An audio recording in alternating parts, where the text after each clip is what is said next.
우리 함께 말씀 보도록 하겠습니다. 우리 오늘 살펴볼 하나님의 말씀은 느헤미야 13장 1절에서 14절 말씀입니다. 느헤미야서 13장 1절에서 14절 말씀.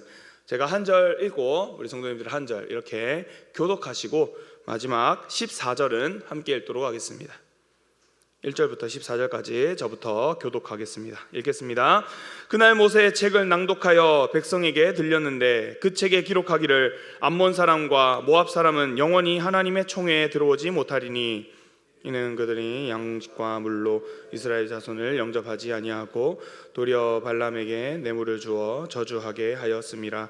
그러나 우리 하나님이 그 저주를 돌이켜 복이 되게 하셨다 하였는지라. 백성이 이 율법을 듣고 곧 섞인 무리를 이스라엘 가운데에서 모두 분리하였느니라.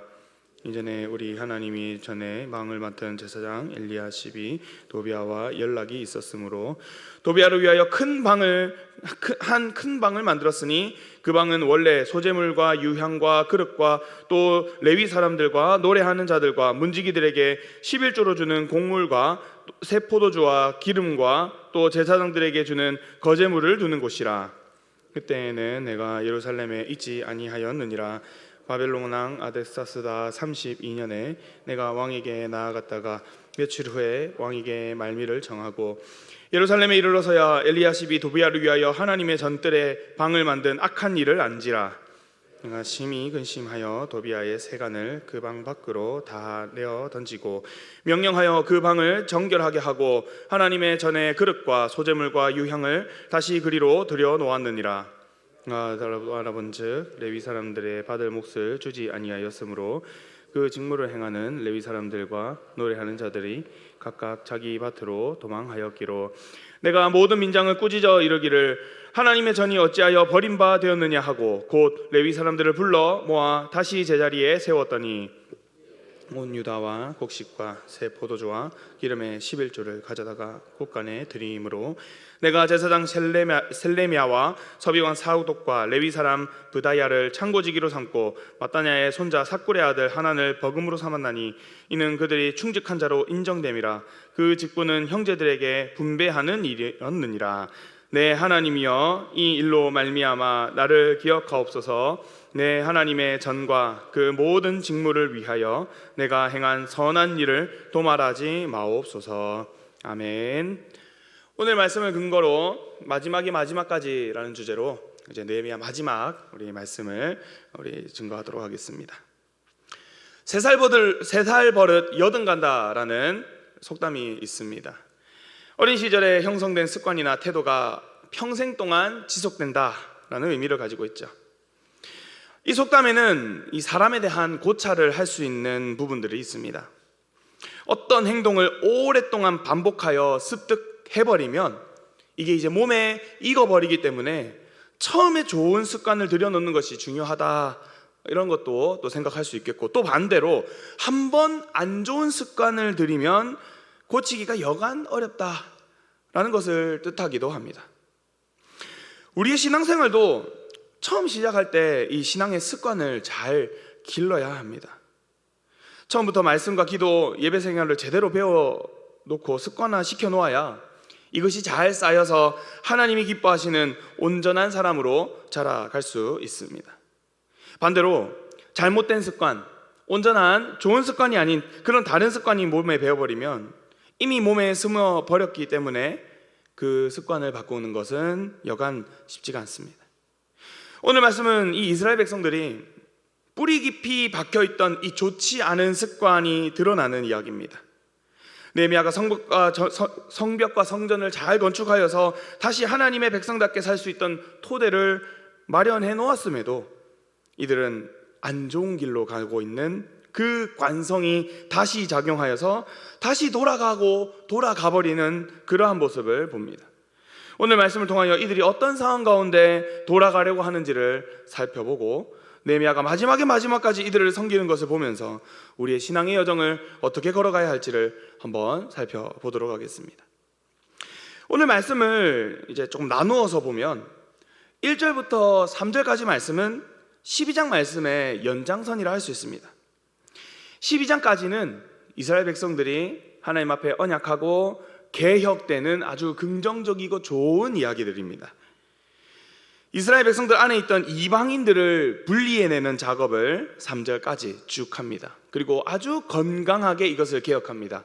말씀을 통해서 봤더니 이것이 틀렸다. 그래서 이것을 바꿔야겠다. 그래서 바꾸었다. 이런 식으로 잘 하였죠. 섞인 무리들은 이방의 악습들을 가지고 올 수 있었기 때문에, 그래서 이스라엘 백성들이 이제 이스라엘 백성답게 이제 본격적으로 시작을 해야 되는데, 또 다른 백성들이 들어와 가지고 거주하면 또 이방 신들을 가지고 와서 흐릴 것이기 때문에 구분할 필요가 있었습니다. 그래서 이들은 이방 신을 섬기는 이방인들과는 구분하여서 하나님만 온전히 섬기는 백성 되게 조치를 하였죠. 이래서 잘 끝냈습니다. 이제 개혁의 단계를 굉장히 잘 만들어 갔습니다. 그래서 느헤미야는 한동안 사역을 하다가 한동안 있다가 잠시 페르시아로 돌아갑니다. 아닥사스 왕 20년부터 32년까지, 그러니까 총 12년 동안 유다의 총독 자격으로 예루살렘에서 활동을 하였습니다. 그런데 영원히 거기서 있는 것은 아니었습니다.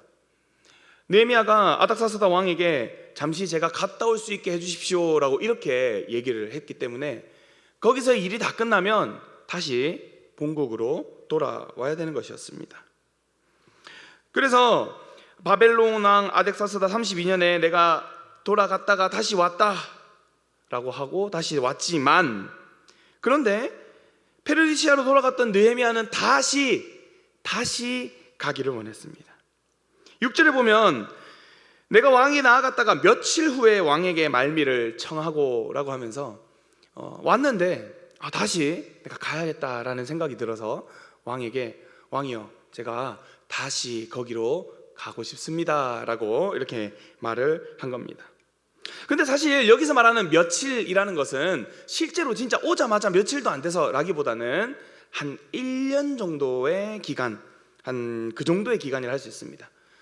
그래도 길지는 않죠. 12년 동안 있었다가 한 1년쯤 됐는데 아닥사스다 왕이 왕이여 제가 다시 거기로 가서 거기를 좀 섬기고 오겠습니다 이렇게 말하는 것을 볼 수 있죠. 느헤미야는 참 이스라엘 백성에 대한 마음이 참 특심이었던 것 같습니다.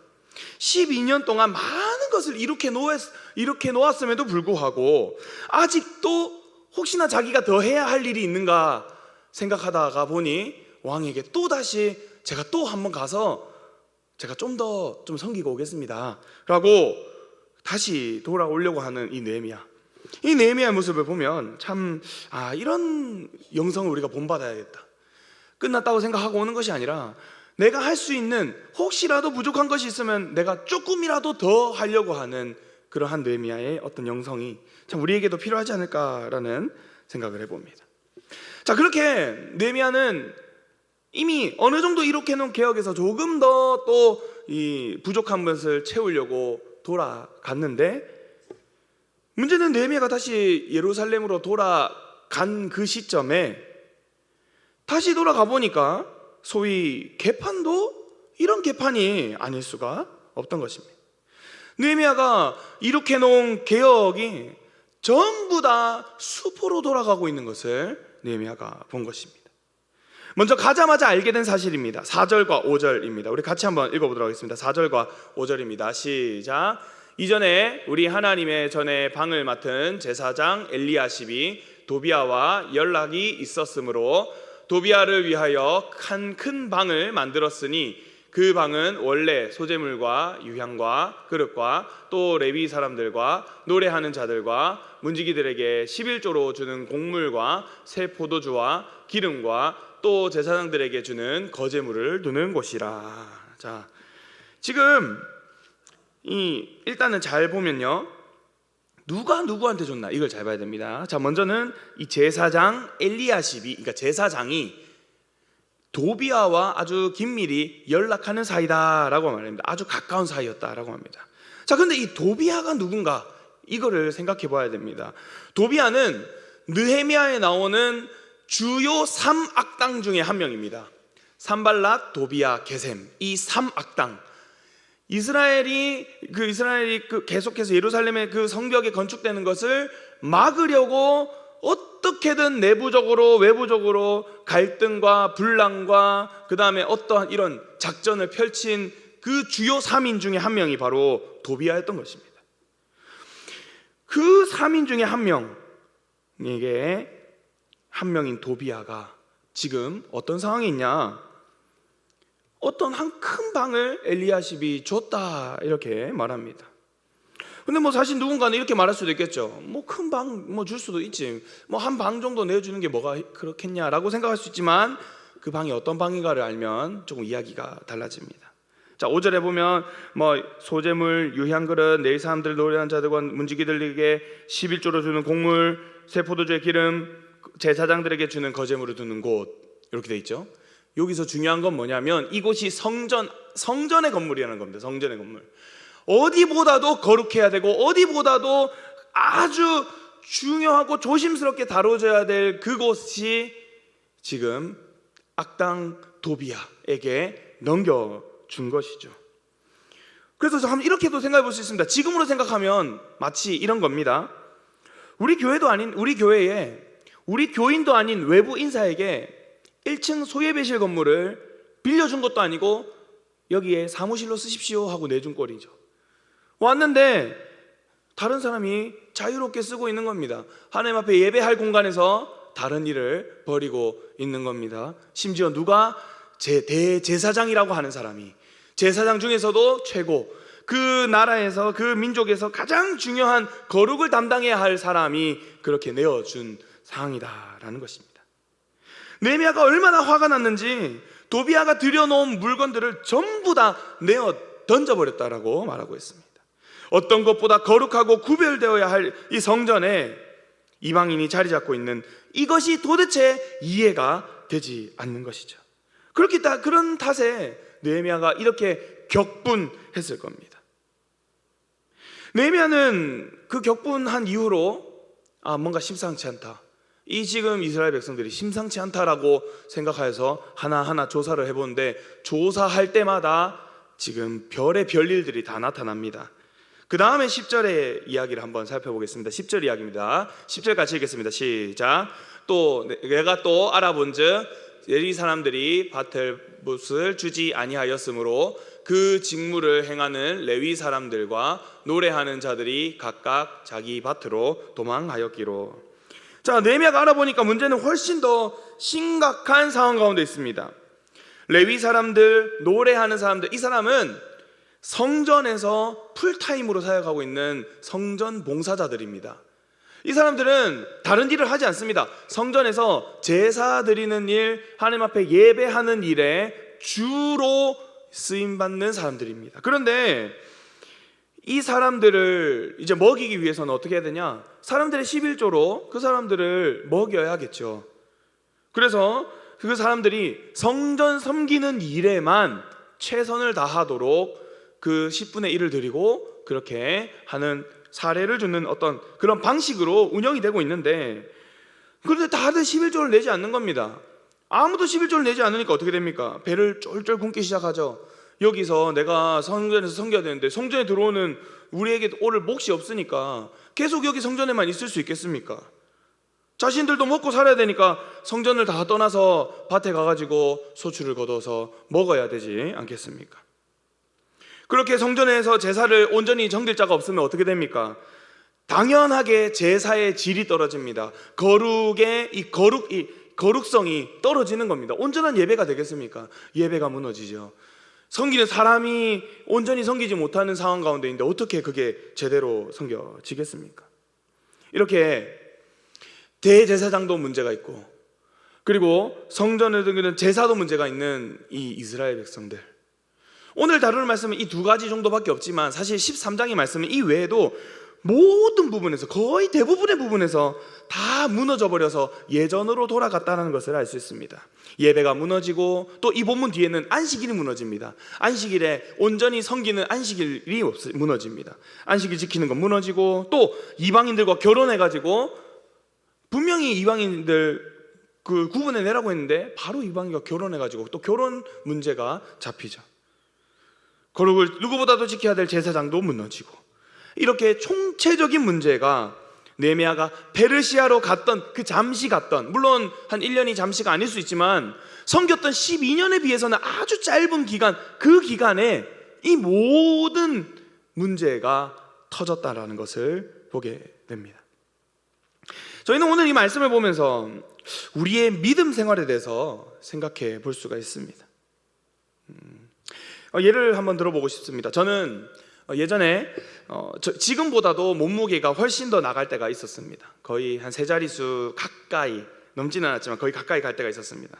한번 누우면 일어나기가 너무 싫을 정도, 옷도 다 안 맞아서 계속 사이즈를 더 큰 걸 사야 되는 그런 상황 가운데 있었습니다. 항상 부어있는 얼굴이 보기 싫어서 이거 진짜 살을 빼야겠다 해서 살을 빼기로, 다이어트를 하기로 결정을 하고 뺐습니다.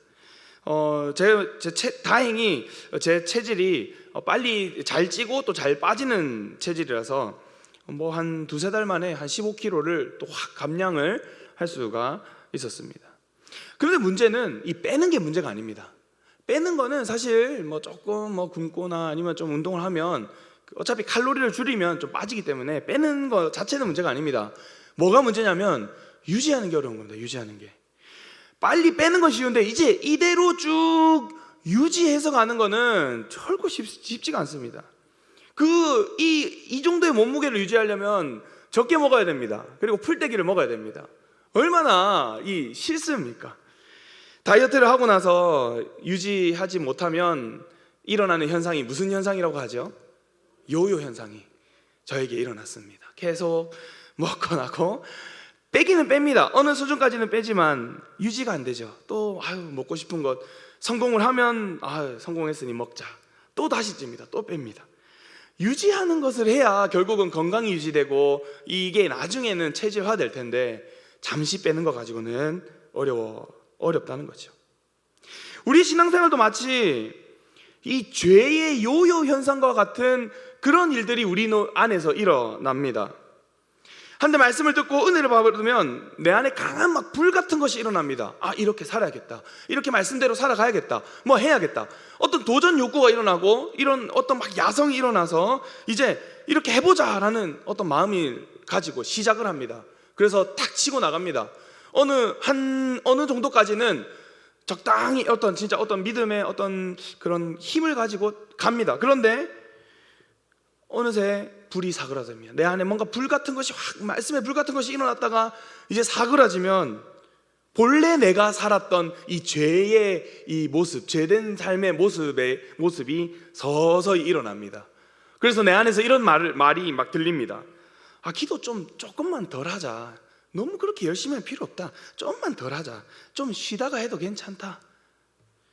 매주 예배 드리는데 어찌 매주마다 최선을 다해서 예배 드리냐. 이번 주 좀 못하도 넘어가고 또 한 번씩만 은혜 받으면 되지. 교회 섬기는 거 힘드니까 충분히 쉴 땐 좀 쉬고 안 할 땐 안 하다가 또 마음이 생기면 그때 하자. 내 안에서 이런 목소리가 계속 들리는 겁니다. 원래 믿음의 어떤 그런 살아갔던 때와 상관없는 그 죄의 목소리가 마치 요요 현상처럼 다시 나를 땡겨 내리는 것입니다.